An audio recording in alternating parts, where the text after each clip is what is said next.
Quel scénario! Quel scénario à Geoffroy Guichard! Ouf, on a eu chaud. C'était vraiment très dur pour nous mentalement. On gagnait 3-0 et on s'est fait remonter 3-2.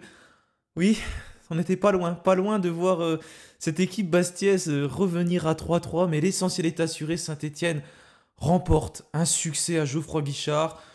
Près de 2 mois après, un mois et demi après, la dernière fois c'était le 30 octobre contre Angers. Déjà bonsoir à toutes, bonsoir à tous, merci de me suivre ce soir dans le débrief de la rencontre entre Saint-Étienne et Bastia, dernier match de la phase aller, dernier match de l'année 2023, Geoffroy Guichard.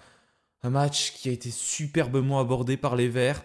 En deuxième mi-temps, ça a été plus compliqué, on va y revenir dans quelques instants dans ce débrief. Mais voilà, l'essentiel est assuré, les Verts s'imposent, remontent au classement, font une bonne opération. On en parlera dans la dernière partie de cette vidéo. On va commencer comme d'habitude par le débrief, en revenant sur la composition, sur la rencontre.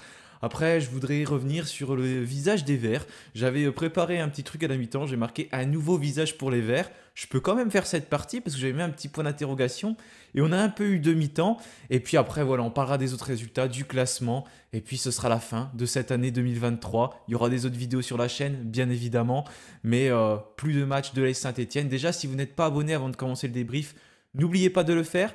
Pour me soutenir, c'est très important de liker la vidéo également. Et il y aura un live qui arrivera normalement ce vendredi. On se verra tous ensemble. Donc c'est parti pour l'introduction et une nouvelle musique. Merci à DX pour cette musique. Donc c'est parti.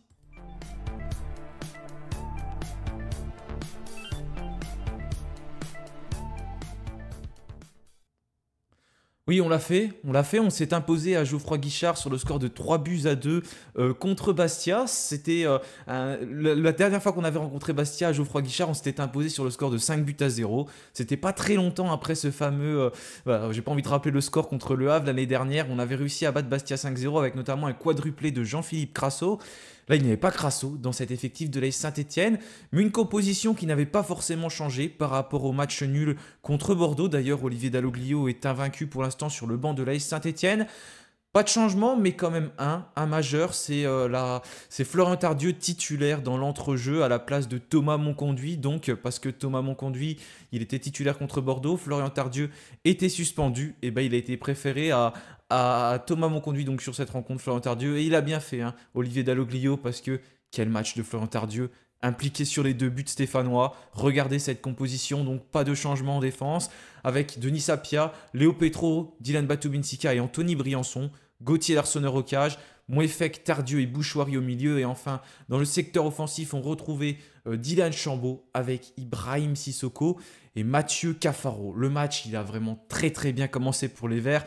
Bon, on peut dire qu'il a très bien commencé quand même, hein, parce que là, quand on marque 2 buts en 10 minutes, bah franchement, ça fait du bien. Ça fait du bien psychologiquement.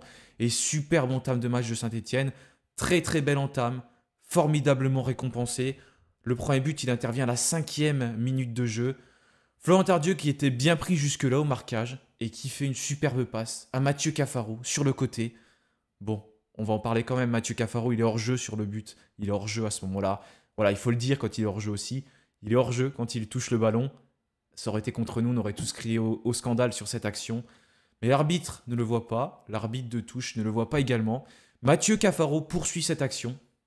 Il centre, Mathieu Cafaro, il centre.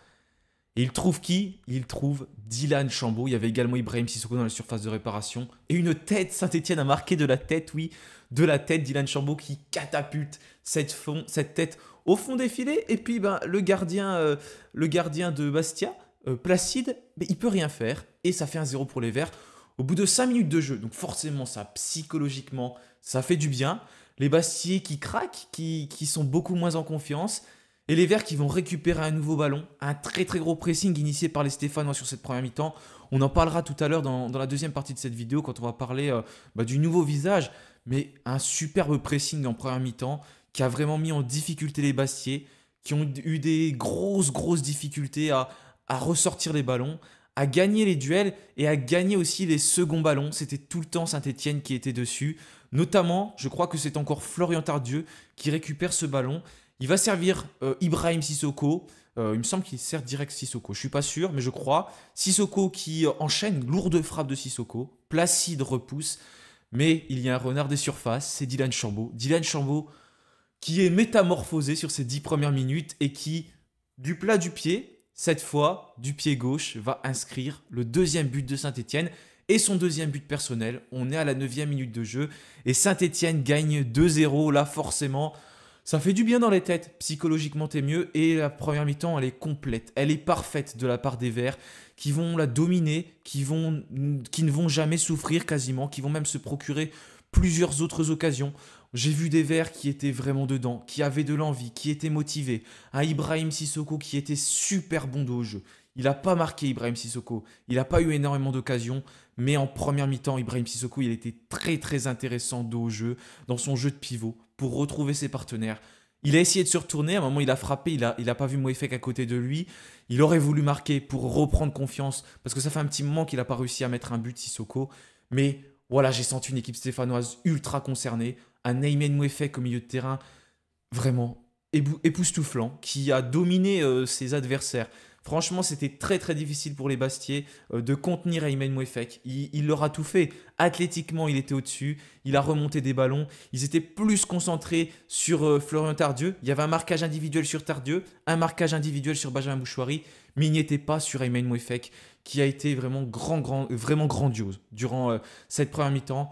Quelques situations concédées par les Verts, notamment lorsque les Bastiais arrivaient à trouver leurs attaquants dans notre jeu, dans notre dos, comme Conté, mais sinon dans l'ensemble, Saint-Étienne a bien défendu, des superbes retours.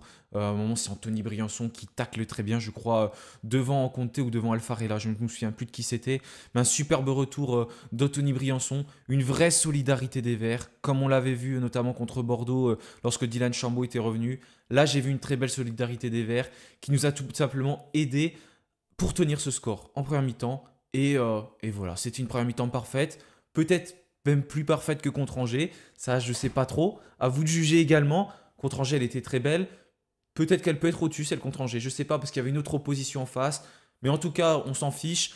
Un bel état d'esprit. Et puis voilà, c'est ce qu'on attend tout simplement des joueurs. Quand on met cet état d'esprit-là, on peut faire des grandes choses. Et puis même si ça ne réussit pas forcément contre toutes les équipes, on ne peut pas leur reprocher de mettre cette envie-là. Et ça a été le cas en première mi-temps.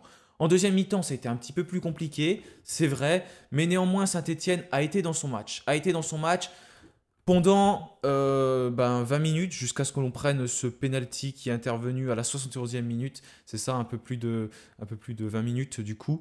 Mais on a marqué avant, 63e minute. Le temps, il n'y avait pas vraiment un temps fort des Bastiais, mais ils commençaient un peu à reprendre la maîtrise peu à peu. Forcément, ils sont menés, les Bastiais. Ils ont eu des consignes à la mi-temps. Régis Brouard, il leur a dit, bon les gars, il faut mettre plus d'impact, il faut y aller, parce qu'ils avaient tendance à reculer, à avoir peur, à perdre des ballons. Ça a été un peu plus le cas en seconde mi-temps. Nous, on menait. Voilà, c'est une gestion qui est différente également. Donc, j'ai pas trop envie de juger ces 25 minutes après la mi-temps. Mais voilà, on reculait quand même. Et puis là, on est sanctionné. Déjà, on va marquer ce but. Je vais quand même en parler de ce but de Cafaro parce qu'il faut que j'en parle.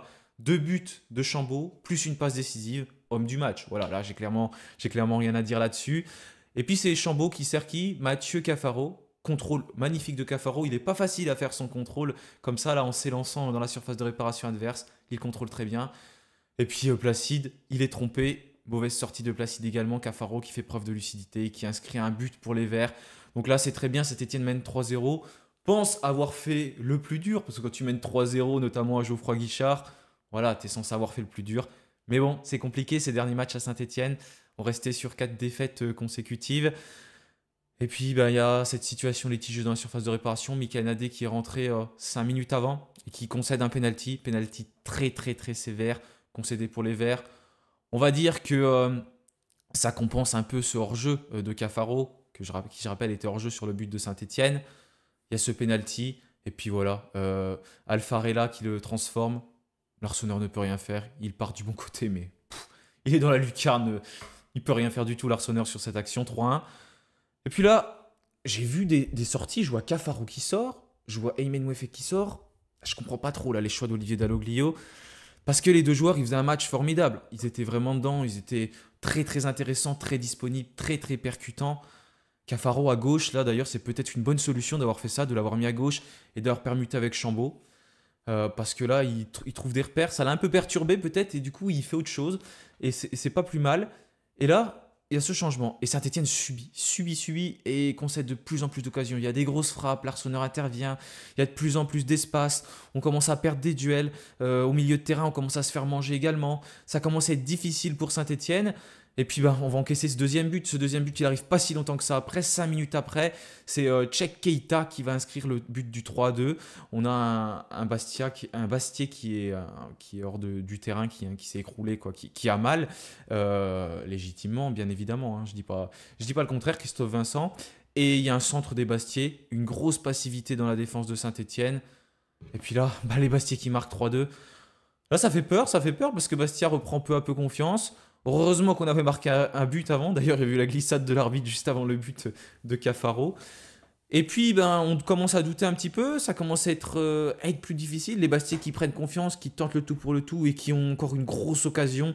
L'Arseneur qui la claque. Après, il y a un gros tir qui passe juste au-dessus du but de l'Arseneur. Je crois que c'est encore Keita qui frappe. Ça chauffe sur le but de l'Arseneur. Mais finalement, on tient. Donc là est bien l'essentiel. Côté stéphanois, on va tenir jusqu'au bout et on va gagner sur le score. 2-3 buts à 2, ça a été plus difficile en première mi-temps. En deuxième mi-temps, comment on peut expliquer cela?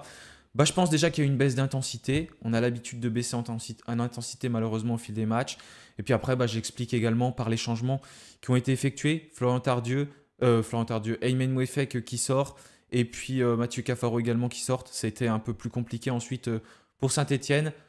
On a joué, c'est vrai, il y a 3 jours. Donc il a tenté ces changements-là. Mais bon, après, on ne fait rien pendant 3 semaines. Donc là, j'ai pas trop compris le fait de perturber ce dispositif. Il y a peut-être des autres explications derrière, bien évidemment. Il va certainement l'expliquer en conférence de presse.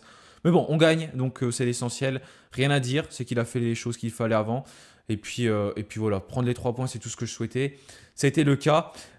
Pour les Stéphanois, en tout cas, s'il y a une chose que j'ai bien appréciée, c'est qu'on a eu de la combativité jusqu'à la fin du match. Parce que même quand on sentait qu'on avait baissé physiquement, au niveau de la combativité, on était encore dedans. Et ça, c'est ce que j'ai bien aimé. Maintenant, on va passer à la deuxième partie de cette vidéo. Très rapidement, parler de l'état d'esprit du groupe. Est-ce qu'il a changé cet état d'esprit?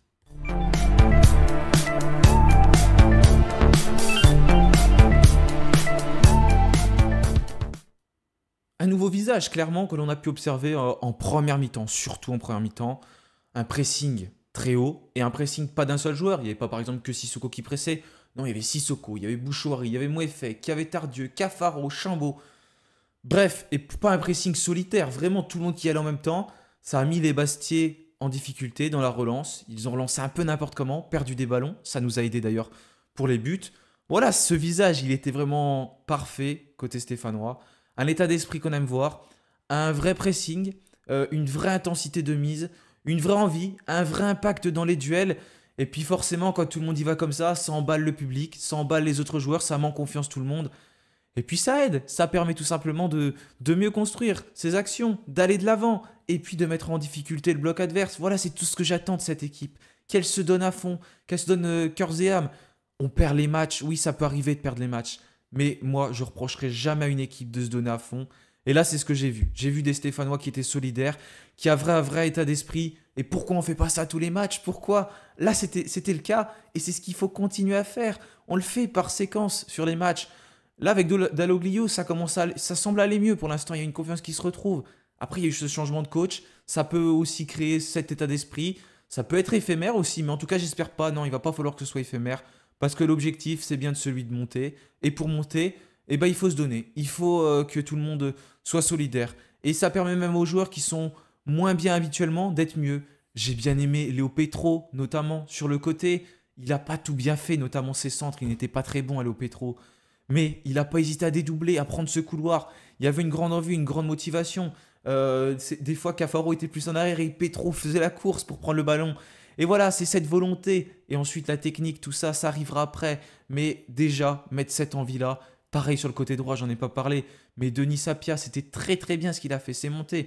Je lui ai souvent reproché beaucoup de choses ces derniers temps, Denis Sapia. Mais là, c'est très bien. Il a vraiment été...